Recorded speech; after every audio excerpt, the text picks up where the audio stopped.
विद्या क्यों नष्ट हो गई? उज्जैन नगरी में महासेन नाम का राजा राज करता था। उसके राज्य में वासुदेव शर्मा नाम का एक ब्राह्मण रहता था, जिसके गुणाकर नाम का बेटा था। गुणाकर बड़ा जुआरी था। वह अपने पिता का सारा धन जुए में हार गया। ब्राह्मण ने उसे घर से निकाल दिया। वह दूसरे नगर में पहुंचा। वहां उसे एक योगी मिला।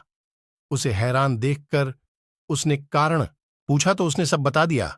योगी ने कहा, लो, पहले कुछ खा लो। गुणाकर ने जवाब दिया, मैं ब्राह्मण का बेटा हूं, आपकी भिक्षा कैसे खा सकता हूं? इतना सुनकर योगी ने सिद्ध को याद किया। वह आई। योगी ने उससे आवभगत करने को कहा। सिद्ध ने एक सोने का महल बनवाया और गुणाकार उसमें रात को अच्छी तरह से रहा। सवेरे उठते ही उसने देखा कि महल आदि कुछ भी नहीं है। उसने योगी से कहा, महाराज, उस स्त्री के बिना अब मैं नहीं रह सकता।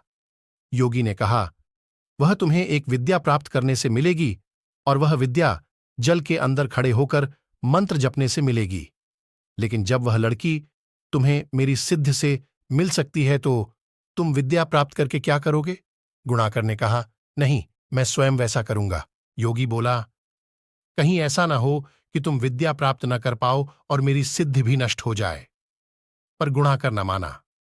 योगी ने उसे नदी के किनारे ले जाकर मंत्र बता दिए और कहा कि जब तुम जप करते हुए माया से मोहित होगे तो मैं तुम पर अपनी विद्या का प्रयोग करूंगा। उस समय तुम अग्नि में प्रवेश कर जाना। गुणाकर जप करने लगा। जब वह माया से एकदम मोहित हो गया तो देखता क्या है कि वह किसी ब्राह्मण के बेटे के रूप में पैदा हुआ है। उसका ब्याह हो गया, उसके बाल बच्चे भी हो गए। वह अपने जन्म की बात भूल गया। तभी योगी ने अपनी विद्या का प्रयोग किया।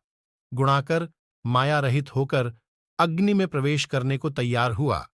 उसी समय उसने देखा कि उसे मरता देख उसके माँ बाप और दूसरे लोग रो रहे हैं और उसे आग में जाने से रोक रहे हैं। गुणाकार ने सोचा कि मेरे मरने पर ये सब भी मर जाएंगे और पता नहीं कि योगी की बात सच हो या न हो। इस तरह सोचता हुआ वह आग में घुसा तो आग ठंडी हो गई और माया भी शांत हो गई। गुणाकर चकित होकर योगी के पास आया और उसे सारा हाल बता दिया। योगी ने कहा, मालूम होता है कि तुम्हारे करने में कोई कसर रह गई। योगी ने स्वयं सिद्ध की याद की, पर वह नहीं आई। इस तरह योगी और गुणाकर दोनों की विद्या नष्ट हो गई। इतनी कथा कहकर बेताल ने पूछा, राजन, यह बताओ कि दोनों की विद्या क्यों नष्ट हो गई? राजा बोला, इसका जवाब साफ है। निर्मल और शुद्ध संकल्प करने से ही सिद्धि प्राप्त होती है।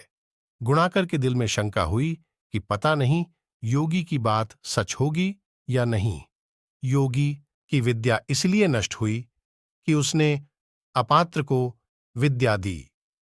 राजा का उत्तर सुनकर बेताल फिर पेड़ पर जा लटका। राजा वहां गया और उसे लेकर चला तो उसने यह कहानी सुनाई।